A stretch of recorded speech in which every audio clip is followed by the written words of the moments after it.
Shabbat Shalom, meus irmãos. Hoje nós estamos aí no dia 15 de Tammuz, do ano calendário judaico 5781. Estamos na 40ª Parashiot das 54 porções da Torá, ou seja, entramos aí numa reta final, do calendário profético das Parashiot que ano após ano o nosso povo tem se debruçado, tem estudado, tem avaliado, né, o contexto profético das Escrituras, a era messiânica, a redenção de Mashiach se aproxima, né, e nós estamos mais do que nunca antenados com esse calendário profético. E a Parashá Balak, a Parashá de número 40, traz aqui mais uma vez aqui a ideia, né, que a Torá nos apresenta sobre a questão do nome do perverso. Né? Por que a Torá enfatiza ou dedica, né, uma paraxá inteiramente exclusiva com o nome de um perverso, né? Sendo que o nome dos pagãos, o nome dos perversos, né, existem comentários da nossa literatura que ele deve ser esquecido, que ele não deve ser mencionado. Mas em situações pontuais, como essa que aconteceu na história do povo judeu, estas alusões ou esta memória serve-nos como algo de grande importância para que o nosso povo seja levado a refletir, né, sobre tudo aquilo que o nosso povo passou, né, passará até a vinda do nosso Messias, o prometido da casa de Israel, para que nós não desviemos os nossos passos dos caminhos de Adonai.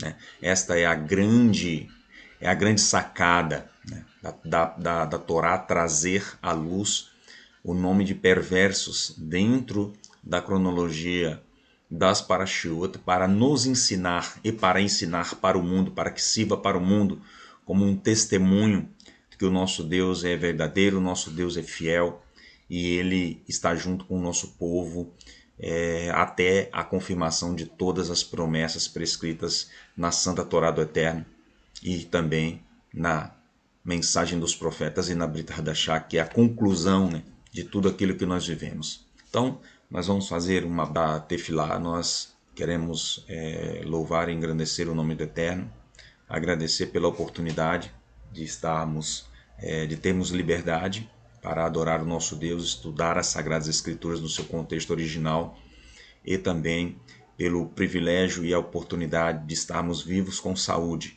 podendo desfrutar de momentos iguais a esse. Então, ore junto comigo. Avinu Malkeinu Sheba Shammai, eterno nosso Pai, Tu és o Rei, Tu és o bendito, Tu és aquele, meu Deus, que nós dirigimos todos os nossos louvores. Tu és o Consolador, o Resgatador, Tu és o Gualeino, Tu és aquele que fará a grande redenção da nação de Israel, nosso povo. Então nós te bendizemos, Eterno, na pessoa bendita de Yeshua, o nosso remidor, aquele que foi colocado na posição de Mashiach, que se encaixou no perfil profético, conforme os preditos dos santos profetas, alcançou a nossa nação a seu tempo, e hoje nós vivemos a promessa e a esperança do retorno de Mashiach. Então, meu Deus, em nome de Yeshua, nós te pedimos, te bendizemos, glorificamos o teu nome, por todos os benefícios, todos os milagres, tudo aquilo que o Senhor tem feito na vida do teu povo, tudo aquilo que o mundo espera, meu Deus, através de uma redenção, através de um cessar de pragas, de doença, de morte, de guerras. Nós temos essas esperanças todas depositadas no teu ungido, em nosso Yeshua, Pai. Então consola os corações dos aflitos, aqueles que estão, meu Deus, em situação de dificuldade, seja financeira, na área da saúde, seja na área do relacionamento matrimonial, conjugal, ou também com seus filhos. Meu Deus, ajuda o teu povo, ajuda-nos a caminhar, meu Deus, ajuda-nos a trilhar o bom caminho, o caminho das mitzvot, o caminho, meu Deus, do testemunho de Yeshua, para que nós possamos andar de cabeça erguida, trilhar o bom caminho através dos teus ensinamentos e que isso venha a ser, meu Deus, anunciado e proclamado entre as nações para que a pessoa bendita de Yeshua possa assim, meu Deus, com o poder transformador da tua palavra agir na vida de cada indivíduo. Meu Deus, sara os doentes, cura os aflitos, aqueles que estão em aflição de espírito também, que eles sejam libertados, que eles sejam, meu Deus, recompensados através da tua palavra, porque assim nós te bendizemos e te pedimos, te agradecemos em nome da pessoa bendita de Yeshua, o nosso Messias, o Messias da casa de Israel. Amém.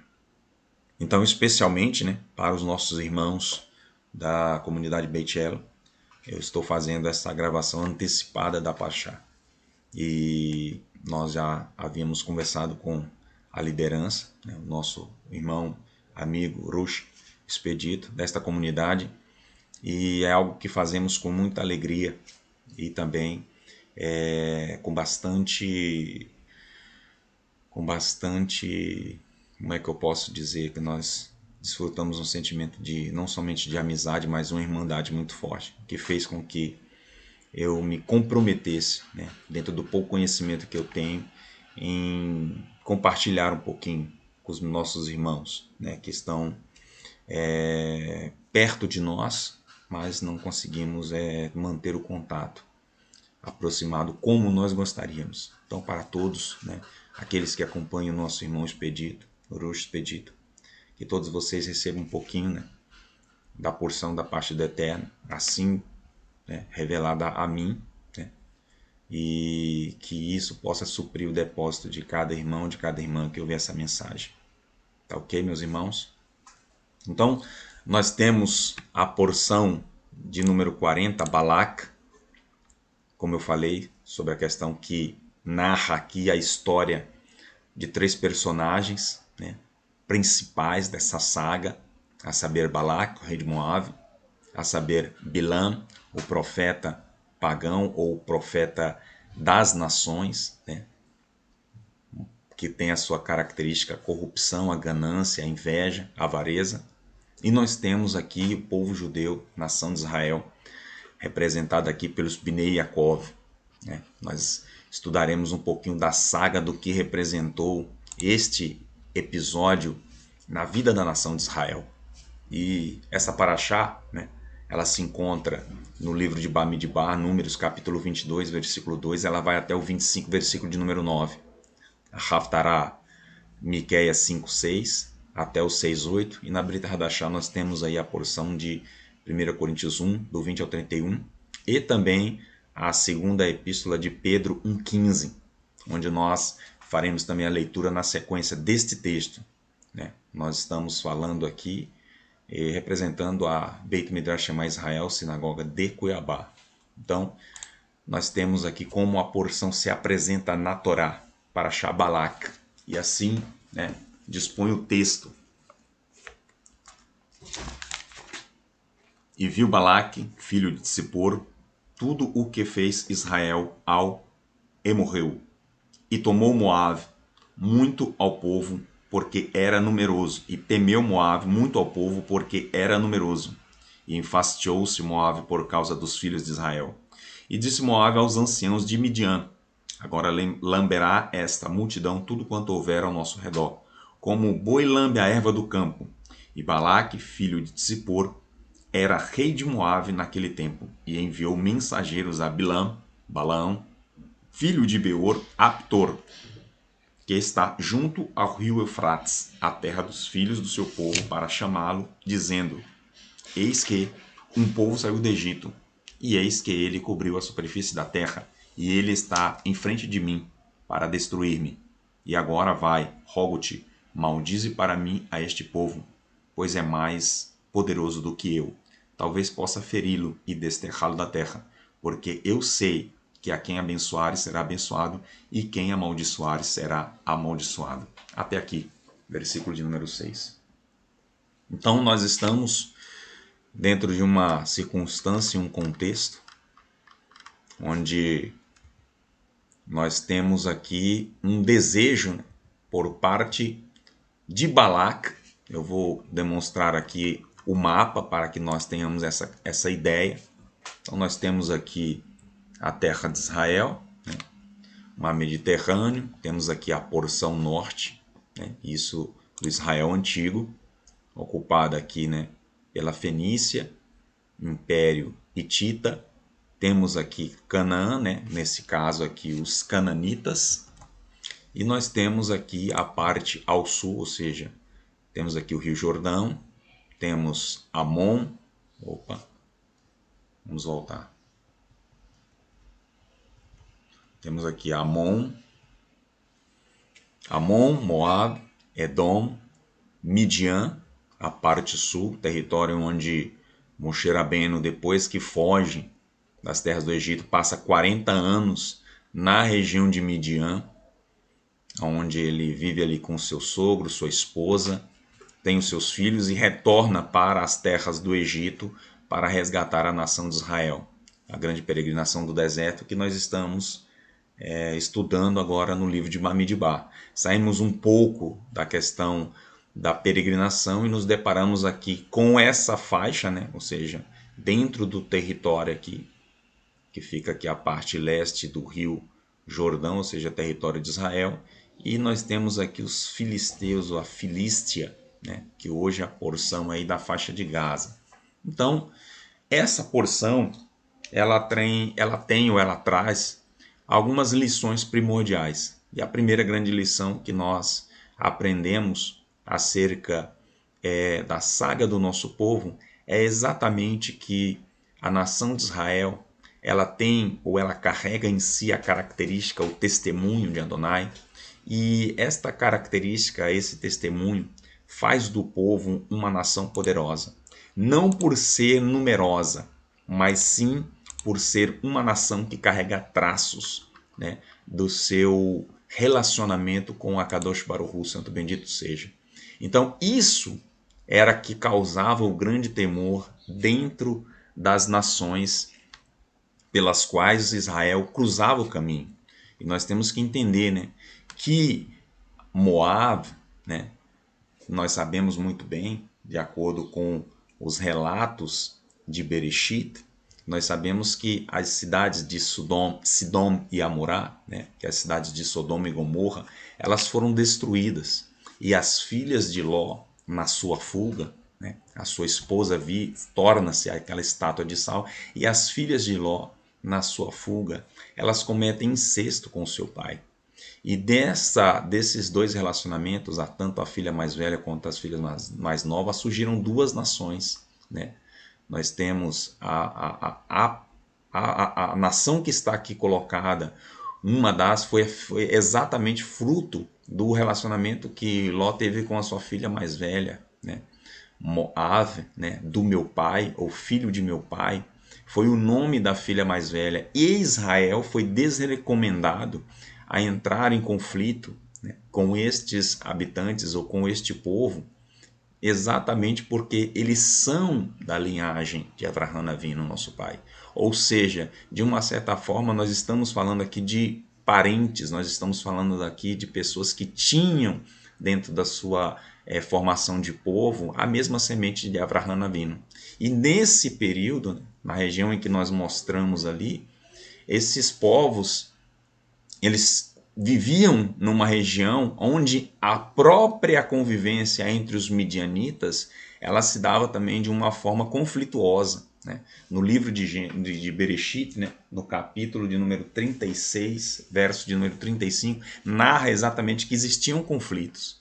E Balac, né, ele não era um nobre, né, moabita, ele não era um nobre de Moab, mas ele foi feito, né? O seu nome era Tsur, né, que significa rocha, montanha, fortaleza. E esse nome Balak é alterado exatamente pela sua posição de guerreiro. Ele era um conquistador, ele era um bravo. E percebendo a história de Israel, percebendo como se deu as batalhas de Sihon e Og, ele viu que aquelas nações eram poderosas e fortes e de uma certa forma elas faziam uma proteção das outras nações que habitavam a terra de Canaã, e quando ele se viu numa situação que Israel derrotou os gigantes, então naquele momento ele falou, né, para si, para os seus conselheiros, que existia algo forte nesse povo e que só poderia ser quebrado através da feitiçaria. Então nessa porção nós temos, né, a tentativa de destruição do povo judeu pelo rei dos Moabitas, que temendo a aproximação dos filhos de Israel, usa de meios obscuros, feitiçaria, como relata aqui Números 23, para tentar amaldiçoar o povo e assim intentar destruí-lo. A porção termina com o conselho de Bilã para Balaque de destruir o povo, levando a transgredir a aliança do Eterno. Ou seja, o povo não pode ser destruído por fora. Forças externas, ataques, maldições, tentativas de investir contra o povo. Bilã, ele encerra essa sua trajetória com Balaque, que o expulsa dos seus territórios, porque não cumpre o prometido, e Bilã, ele vai com a intenção de amaldiçoar, mas o Eterno não o deixa, e ele revela as profecias que anunciam o Messias da casa de Israel e também enaltece a figura do nosso povo. É por isso, né, que se tornou a oração, né, a oração que abre o serviço da Torá, o Shacharit das manhãs, a canção do Matovu, né, quão belas são as suas tendas, né, ó Yaakov, né, Matovu.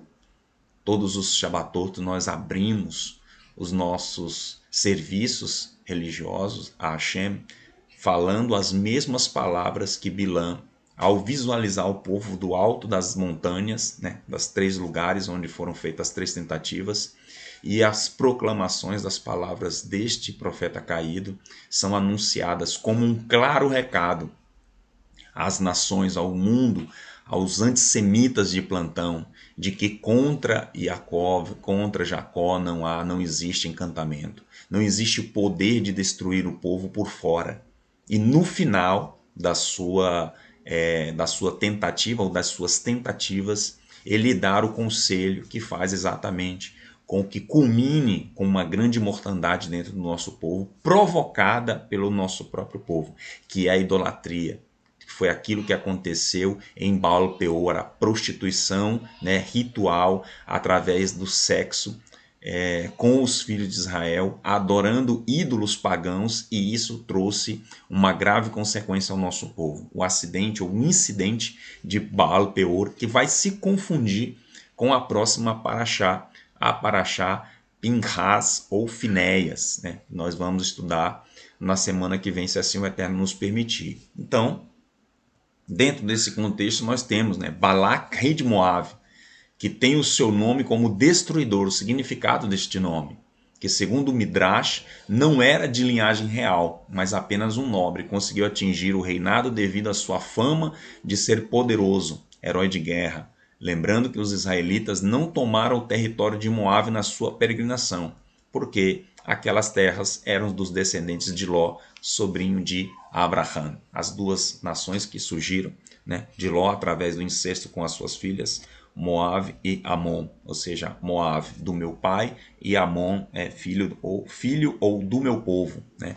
Narrado aí em Devarim, capítulo de número 2, versículo de número 9. Então nós vamos entender e ver aqui que esta figura, né, que vai aparecer exatamente no final da paraxá, ela vai traçar, né, exatamente o paralelo entre o profeta caído, Pinhas, o profeta caído Bilã, ou Bliam, que significa confusão ou sem povo, né? É uma das traduções. E nós vamos ter o contraposto de Balac. No caso, nós vamos ter ali Pinhas, ou Finéias, aquele que fará cessar a praga através da execução daqueles que estavam sendo os promotores daquele incidente que gerou aquela grande matança. O zelo do Eterno estava sobre aquele homem. E esse zelo do Eterno foi depositado a ele como uma Brit Shalom, ou seja, uma aliança de Shalom. E o claro recado ao mundo antissemita, né, que contra o nosso povo, contra a nação de Israel, não existe encantamento, não existe tentativa de aniquilação do nosso povo através de armas convencionais, através de guerras, através de junção de exércitos, né? Até o Midrash Yalkut, ele traz exatamente essa parceria entre Moab e Midian, ou seja, quando eles viram que a situação apertou para o lado deles, essa própria parceria é narrada pelo Midrash Yalkut como sendo 2 cães, né, inimigos que se enfrentavam, ou seja, se digladiavam, e no momento de uma disputa desses cães aparece um lobo. e esse lobo investe contra um dos cães. Para poder fazer frente ao lobo, fatalmente morreria aquele cão, o outro cão se junta e os dois atacam.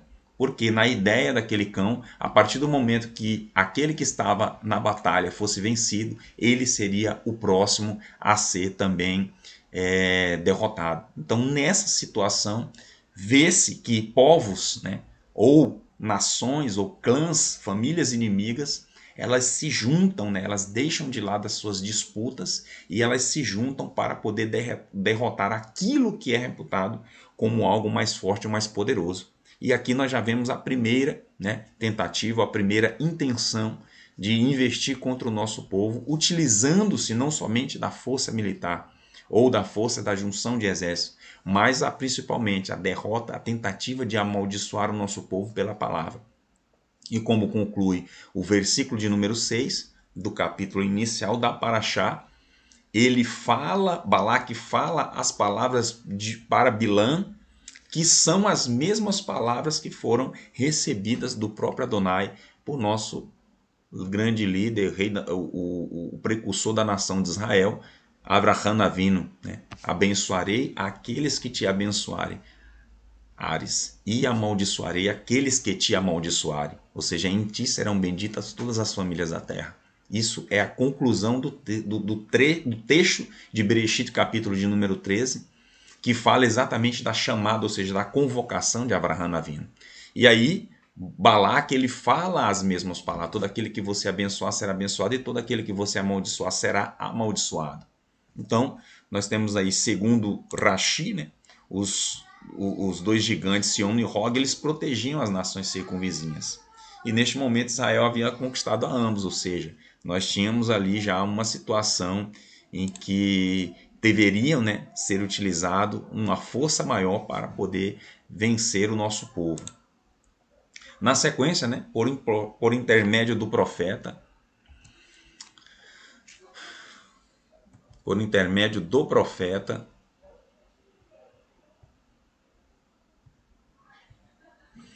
o Eterno diz-nos que devemos lembrar do que se passou com Balaque e Bilã.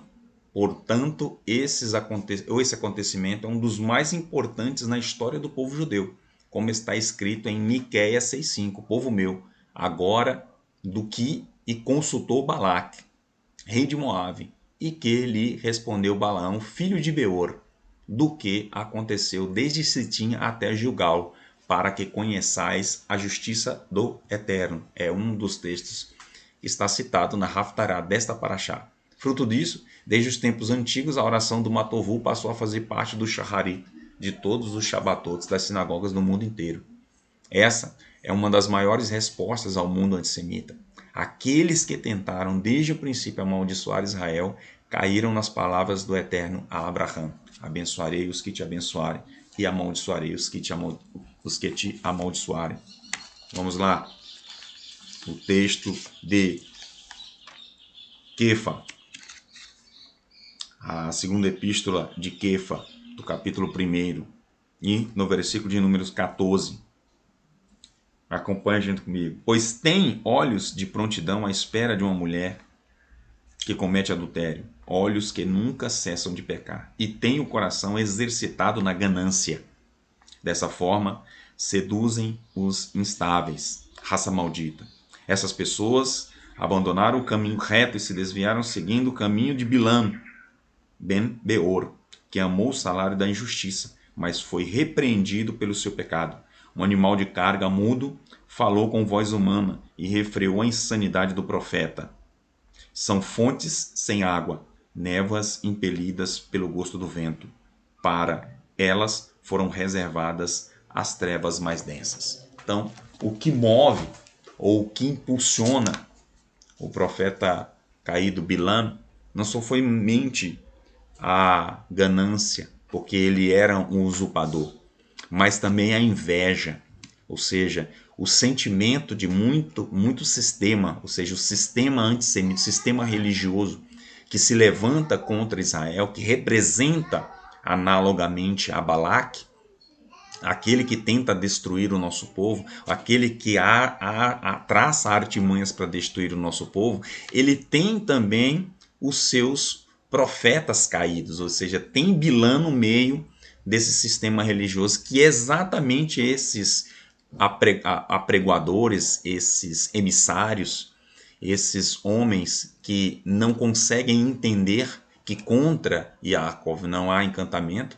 e eles têm o seu salário, né, depositado, ou seja, o salário da ganância, o salário da inveja, que se levanta contra o nosso povo para tentar destruí-lo.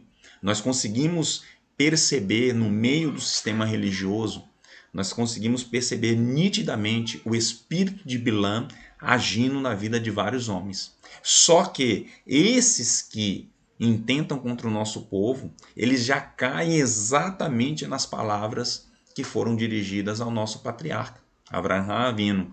Se quiserem ou se tentarem te amaldiçoar, a única coisa que colherão como recompensa será a maldição sobre a vida dessas pessoas. Então o decreto já está dado, a palavra já foi liberada, e todos aqueles que não conseguem entender que o Eterno tem um relacionamento, existe um relacionamento, e este relacionamento está baseado através de todos os emissários que foram mandados e são enviados até os dias de hoje, que fazem parte da nossa nação e que anunciam essa redenção, essa salvação através do Messias. Ou seja, Yeshua, ele é o fiel depositário das promessas, né, que foram dirigidas ao nosso povo. E por isso que o próprio Rav Shaul, escrevendo a sua epístola, né, a carta aos Romanos, ele assevera essas palavras no capítulo de número 9, né, que desejaria ser amaldiçoado por amor ou em favor dos seus irmãos, aqueles que não receberam o testemunho de Yeshua. Porque ele mesmo fala, deles é a Torá, deles são as promessas, deles são as alianças, deles é o culto, o serviço, e deles também é o Messias, ou seja, o ungido, o prometido em carne. E essas promessas estão em vigor sobre a vida da nação de Israel. E o fiel depositário das promessas é Yeshua. Então nós sabemos que no final, ou seja, quando Yeshua se levantar, ele virá resgatar o seu povo. E dentro do seu povo estarão quem?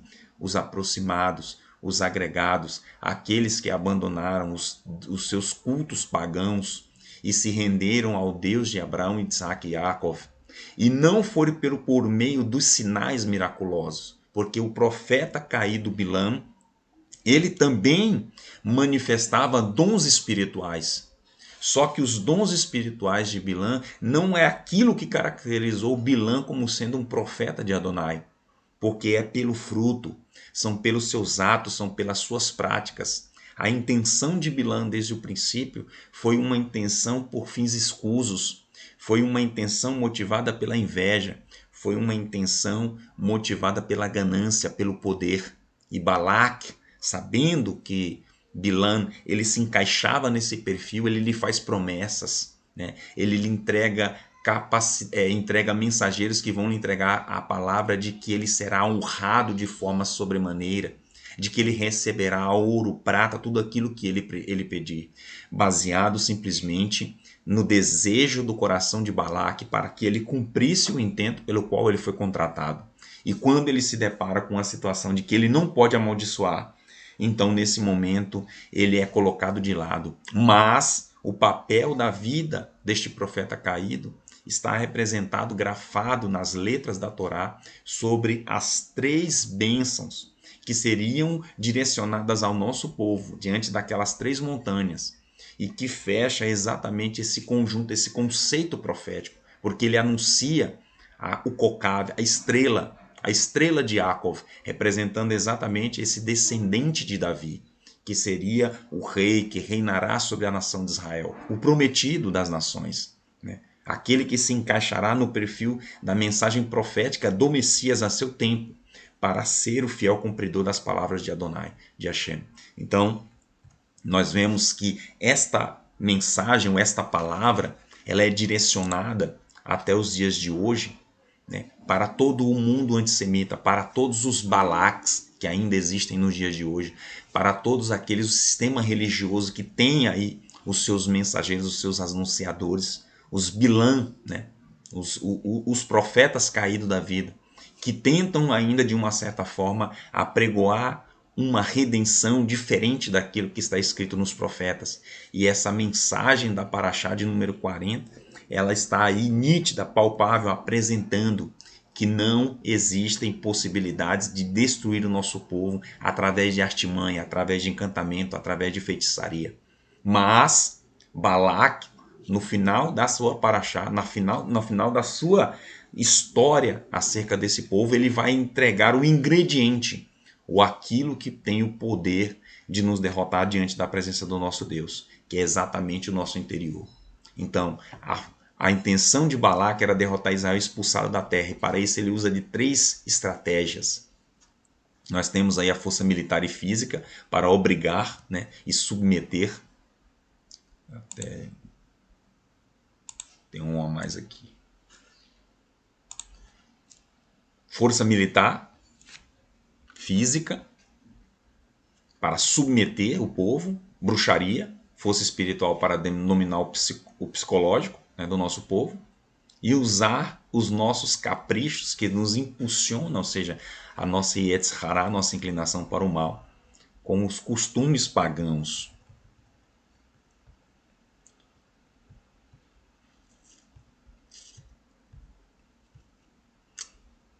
Para nos impulsionar, no caso o Yetzirah, com os costumes e ideias pagãs. Apesar do Eterno admoestar Bilã, intenta fazer o contrário, mas ao contrário abençoa. Bamidbar 22, capítulo de número 12. Ele não conseguiu concluir a intenção do seu coração. Balaque ansiava por maldição, mas Bilã não conseguia liberar tal palavra. O Eterno troca as palavras nas bocas dos maldizentes e isso é revertido como bendição, como palavras, né, que o nosso próprio Deus ele entregou para o nosso povo na grande montanha através de Moshe Rabbeinu. Mas Bilã tem uma ideia que poderia ser a solução para Balaque: fazer os filhos de Israel servirem a outros deuses, o que acarretaria na fúria do Eterno. Neste momento surge um homem chamado Pinchas, ou Finéias, e atravessa o príncipe de Simeão e a princesa moabita Cosbi com uma lança em pleno ato sexual. Aqui é o final, o desfecho desta paraxá. Ou seja, a parte final ela vai entrar dentro da paraxá Pinchas, por causa da grande mortandade que estava acontecendo. Vamos aqui para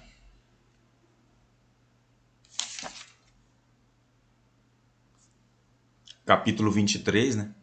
Ele começa a dar aqui os elementos pelos quais ele precisaria utilizar para poder fazer a maldição. Disse Bilã a Balaque: edifica para mim 7 altares e prepara aqui para mim 7 touros e 7 carneiros.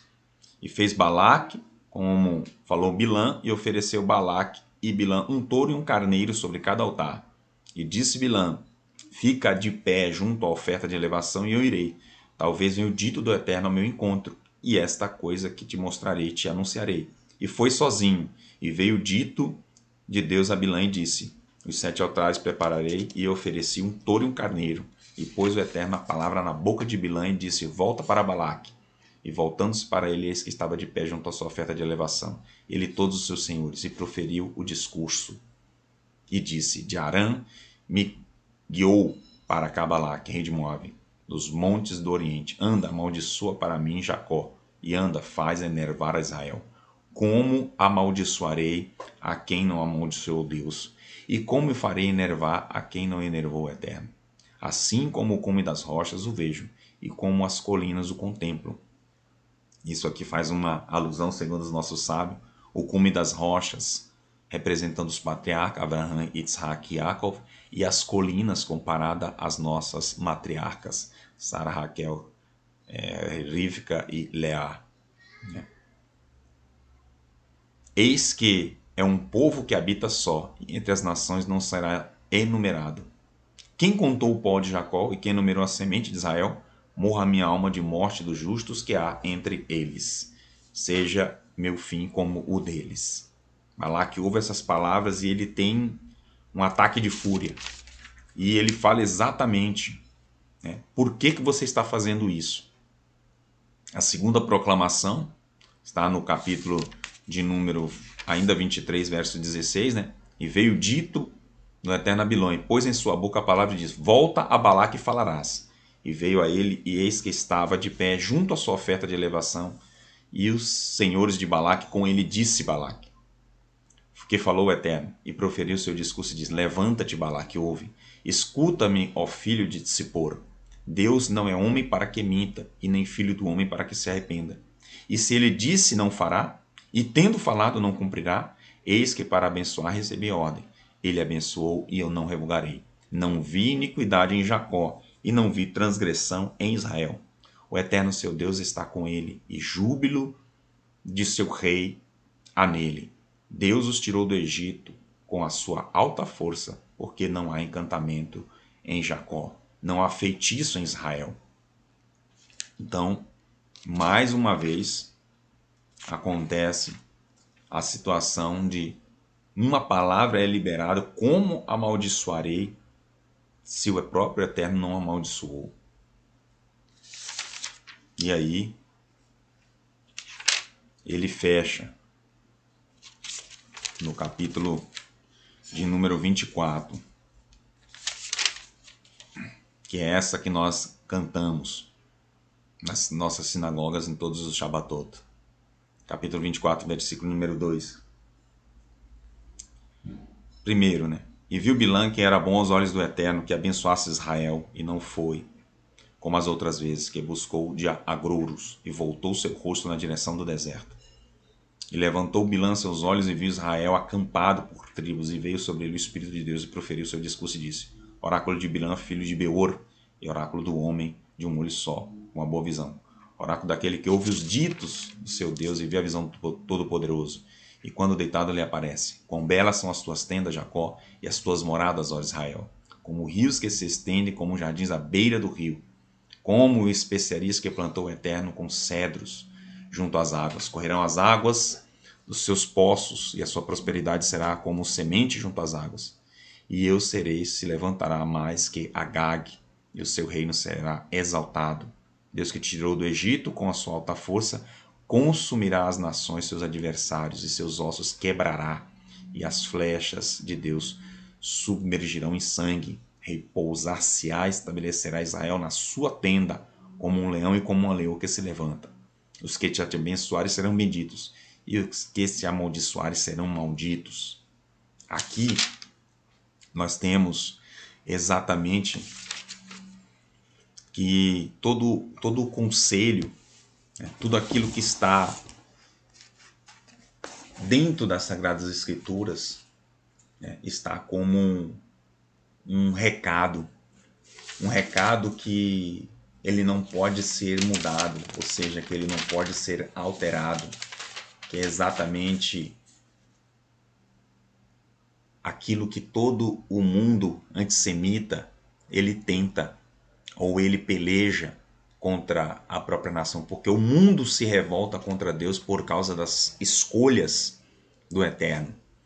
E o Eterno fez uma escolha. O Eterno escolheu a nossa nação, não por ser a maior nem a mais poderosa, Devarim 7:7, mas sim, né, por ser a nação que dentro de uma circunstância de mundo pagão voltou seus caminhos, ou seja, voltou seus ouvidos através do nosso patriarca, para que pudesse andar na presença do nosso Deus. E isso fez com que resplandecesse a estrela de Jacob, né? Como está lá descrito no capítulo de número 24, a partir do verso 17. Vê-lo-ei, mas não agora, e o olharei, mas não em breve. Partirá uma estrela de Jacó, e se levantará um cetro, ou seja, a realeza de Davi, de Israel, e matará os senhores de Moabe, e dominará todos os filhos de Sete, e será Edom uma herança para ele, e será Seir uma herança de seus inimigos, e Israel prosperará em seus bens. Ou seja, quem é Edom na literatura dos nossos Rahamim? Edom é um dos nomes que representa exatamente o reino de Roma. E nós sabemos exatamente que o reino de Roma é comandado pelo sistema religioso. Esse mesmo sistema religioso que nos foi apresentado no Oriente. E graças ao nosso Adonai, o nosso Deus, nós temos experienciado poder retornar, regressar às Sagradas Escrituras no seu contexto original, contemplar os ditos, as palavras do Eterno dirigidas ao nosso povo. E isso faz com que o nosso coração, a nossa alma, né, ela se encha cada vez mais de alegria, porque nós sabemos que a revelação da Santa Torá, ela atingiu os nossos corações. Ela está patente, ela está palpável diante dos nossos olhos. Nós não seguimos ou nós não estamos envolvidos com um sistema religioso que nos leva simplesmente para uma vida de monotonia, ou uma vida que você cumpre um status quo social de ter um ambiente onde você possa demonstrar a sua religiosidade. A concepção judaica acerca do que é caminhar com o Eterno, ela vai na contramão de tudo isso. É o indivíduo consciente, é o indivíduo que ele olha para o longe, ele olha para a sua frente e ele vislumbra o início, o meio e o fim da nossa trajetória, da nossa caminhada. Ou seja, ela não está baseada simplesmente meramente num momento litúrgico, num momento de serviço. Ela está baseada numa convivência diária, manifestada através de todos os atos que me fazem virar o meu rosto para tudo aquilo que o mundo me apresenta como sendo algo bom, a vida dos prazeres, a vida de devassidão, uma vida desregrada.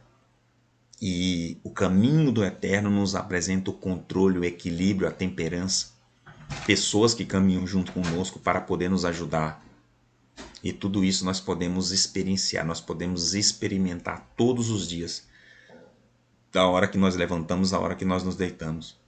Porque nós sabemos que não trilhamos um caminho em vão, não trilhamos um caminho que não vejo esperança ou não vejo saída. Pelo contrário, nós enxergamos o final de todas as coisas.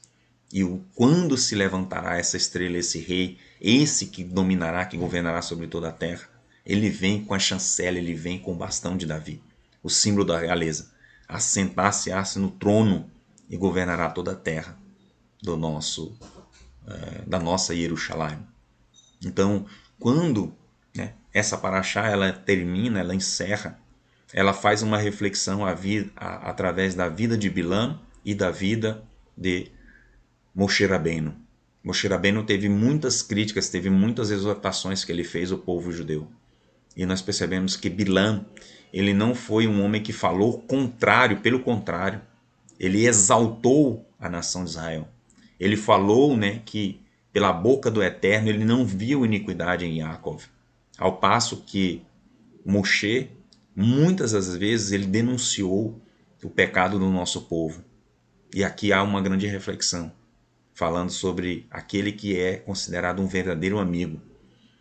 O verdadeiro amigo é aquele que te fala sinceramente sobre os teus acertos e sobre as tuas falhas. São exortações que refletem o caráter de uma pessoa que verdadeiramente tem um sentimento pela tua alma, pela tua vida. Ao passo de que pessoas que se dizem nossas amigas, que falam somente aquilo que é agradável, aquilo que não vai trazer incomodação, aquilo que faça com que eu me sinta bem, na realidade, no final das contas, não está trazendo sentimento de bem-estar.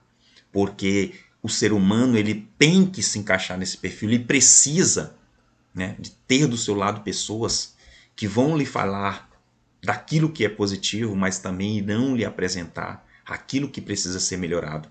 E quando essas pessoas aparecerem na tua vida, não as rechace. Sinta da parte do Eterno que primeiro é um mensageiro, que não é somente uma pessoa que vem para atacar pedra. Sinta da parte do Eterno que de fato aquela pessoa testifica um testemunho de relacionamento com o Eterno. E a partir desse momento, abrace. Esteja aberto os teus ouvidos para escutar as suas palavras. porque dentro de um verdadeiro relacionamento amoroso existe exortação, existe a pessoa te chamar a atenção para algo que está muito além do que os nossos olhos enxergam. E este é um dos ensinamentos e um dos conceitos que essa porção ela traz para a nossa vida. Nós precisamos disso. Precisamos estar do lado de pessoas que de fato se importam conosco. E nós sabemos que de fato se importam conosco quando nós somos repreendidos, quando nós somos exortados. Deus pune, Deus açoita todo aquele que ama, porque Ele é Pai. E quem é pai sabe o que eu estou falando.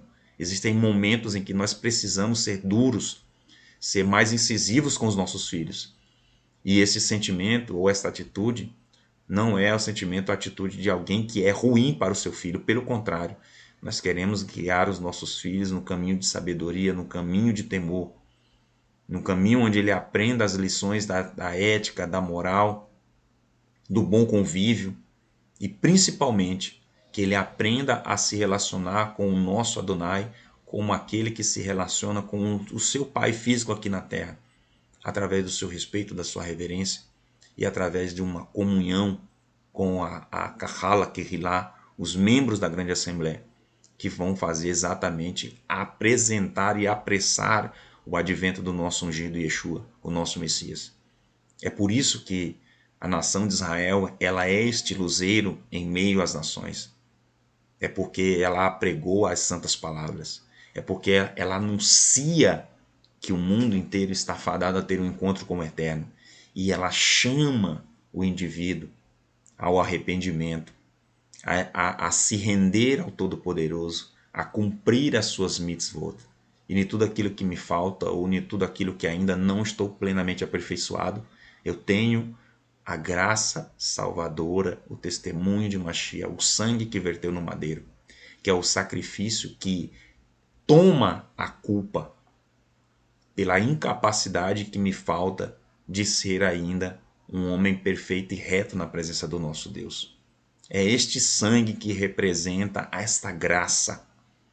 Mas essa graça não me exime de caminhar, não me exime de estar na presença do meu Deus todos os dias, através do meu esforço, através da minha luta, né, contra a inclinação que tenta me empurrar para o caminho de Baal Peor. E que apareçam, né, e que estejam no nosso meio os finéias da vida. Porque são esses aí que estarão corrigindo a nossa trajetória, informando que o Eterno de fato, ele manda, ele envia pessoas para que possam estar junto conosco nessa trajetória. Então que nós tenhamos um excelente Shabat, né? Que as palavras, as meditações, de tudo que foi falado, de tudo aquilo que você leu e estudou acerca dessa paraxá, elas sirvam como um combustível para que você continue firme e forte na tua trajetória e que nós possamos dentro em breve contemplar a face do nosso ungido, a redenção de Israel e as nações se rendendo a Kadosh Baruch Hu, santo bendito seja. Tá bom? Tenhamos todos um excelente Shabat e nos vemos na próxima semana, se assim o Eterno nos permitir. Shabbat Shalom.